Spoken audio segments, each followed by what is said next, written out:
Hello, Harry. Hello.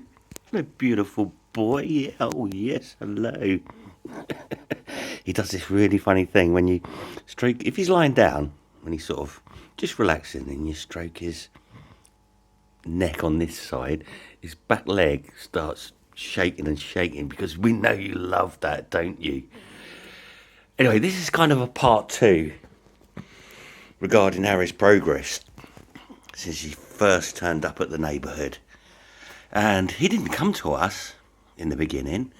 And when he did, occasionally, we had to sort of chase him off because he was upsetting Marvel and Ninja.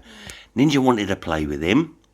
Harry didn't take too kindly to that and would strike out. And, oh, poor little Ninja couldn't understand why this old fella wouldn't play.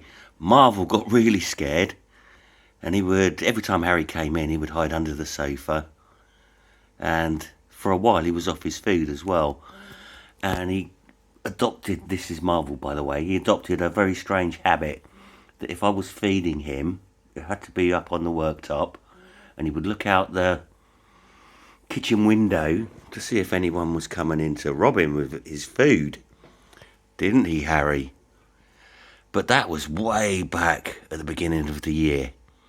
Now, going back in time to that period, our neighbour Dave and Stephanie next door, they were looking after Harry, weren't they? They'd leave out food for him, give him treats. I think Dave gave him a good old brush, because you weren't looking too good, were you? They also noticed his really poor state of ears, and I don't know where he got the courage, because I wouldn't have done it. It's a stray.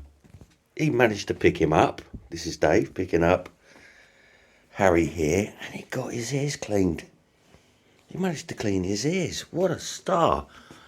He did, didn't he? And at the time, Harry was emaciated. He was just, you could see his ribs through his fur. So they fed you up, didn't they? Yes, they did. And also, they treated, I mean, Dave's a wonder. He treated your fleas and your ticks. Oh, please don't tell me you got fleas. He's just having a scratch. They got him a flea collar. And Dave even made a little house for Harry at the side of their garden that he could relax in and feel safe and just go night-night without being bothered by anyone. So, we've got a lot of thanks to give to Dave and Steph next door, haven't we, mister? Oh, we do. Now, I honestly thought, Dave said to me, we're going to take him in, Lee. And I questioned that because I think that's a false memory. I don't think Dave said he could take him in. I think he did, or he didn't. Or maybe he asked us if we could take him in. But we would have definitely said no at that time because of all of the upset Harry was causing for Marvel and Ninja. But we've got cat flaps, so we couldn't stop you from coming in, could we? And there were times when we felt sorry. He pulled at our heartstrings and we felt sorry for him. And we fed him. And Dave and I were communicating, a lot. Not just in texts, but the good weather was coming and we were all out in our back gardens and we were talking over the fence and Harry would turn up and then Ninja would come nosing around. And I remember this one day, Harry was there and Ninja was there and one of Dave's cats, because he's got two, is also a ginger. That one came out and Steph came out of her kitchen with this bag of treats and they all got treats and there was no scrapping. That was lovely. I mean, the change in him after those first few months, Well, Dave and Steph were looking after him, were amazing. But even then, there was a good 2 or 3 months where we would let Harry in. Things wouldn't go so well. The next time he came in, we'd shoo him off. I mean, we were really confusing the poor lad, Sue and I. And we had lots of discussions about him. And I've said to her, we can't keep doing this. We can't 1 minute allow him in and then the next minute turn him away. He's going to get so terribly confused. So we've got to make a decision. We knew that Dave and Steph were feeding him. And he was coming in here feeding as well. And Sue said to me, he's got this starvation mindset. He doesn't know where his next meal is coming from. So he will eat anything that's put in front of him. Or eat horrible leftovers that we haven't quite cleaned up yet. Or got around to cleaning up. That's how bad he was. But over time, with the care and the love and the nurture that Dave and Steph showed, he became a little bit more passive.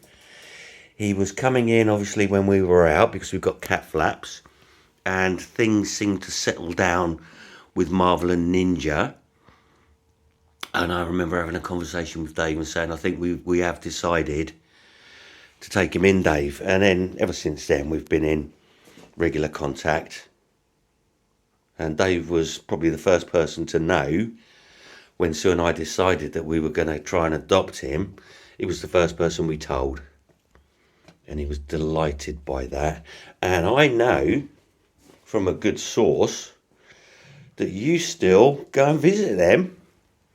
Don't you, mister? And I don't blame you at all. Not one bit. But don't eat too many treats. You might get fat. He deserves to be fat. He's an old man. He deserves to be fat like me. Anyway, things have really improved, as you all know. But I thought it was worth mentioning that even though it comes across as though I've done it all, no, not at all. When he came round, we didn't want him. And Dave and Steph sorted him out. And then we're looking at him and going, well, maybe we can. Yeah, we're fickle. Oh, bless, look at him. You can have a drink from the pond. You can drink from the pond. It's lovely fresh water. Stop looking at me like that. Well, go and visit Dave then. Talking about fickle. Cats are fickle. But anyway, I've made videos about that in the past. But I haven't put so many up. You'll be lucky to find them. You'd have to watch them all. I wouldn't recommend that. But if it were not for Dave and Steph next door and all their hard work and the love and attention and care and also the guidance that they both offered us when we were deciding to take him in, they've given us great support. And, oh, there's so much more to tell. It's hard to put into context because they know exactly what they did. And we got little snippets of it when they told us.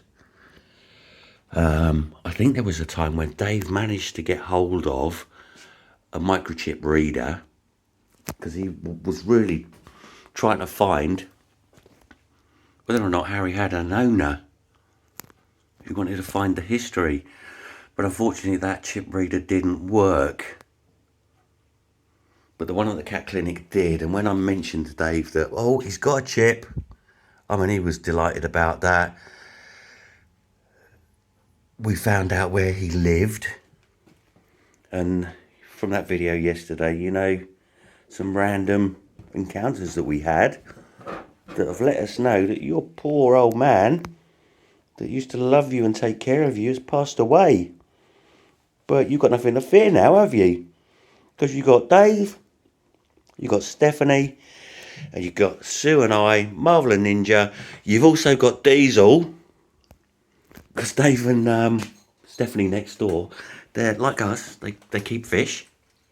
Dave's got an incredible pond with some koi in it, he's got 2 cats, and I believe they're indoor cats, and he's got this beautiful giant German Malamute or Wolf cross, and his name's Diesel, and he's gorgeous. I mean, you look at him and he barks, and you think he'd be frightening you, but he's such a passive, beautiful man. He's just got a big voice, and he likes cats, doesn't he? He tolerates you monsters. He's lovely. So anyway, leave some comments about Dave and Steph, because they really deserve it. They did so much and spent so much money and time and effort on Harry way before we even decided to take an interest.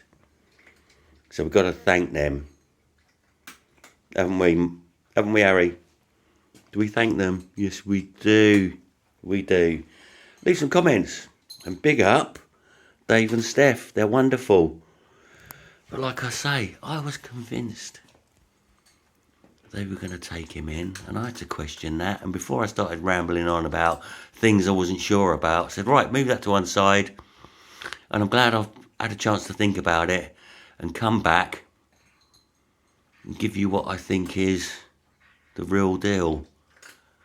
Because I know how much they did for this young lad. He wouldn't be the same cat were it not for them. And you go and visit them as much as you like, but don't make any nuisances for yourself, or I might be getting complaints. Not in a million years, they would never complain. They love animals. They'd do anything for anyone, those two. We're lucky to have them as neighbours. Aren't we, mister? He can't hear me, he's deaf. Anyway, love to all. What are you doing now? Where are you going now?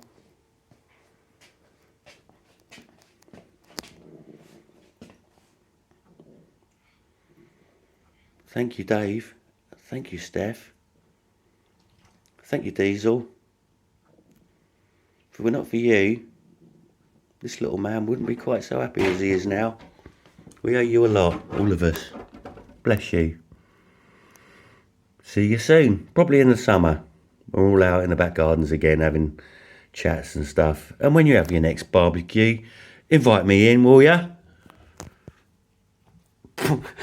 See ya. Bye.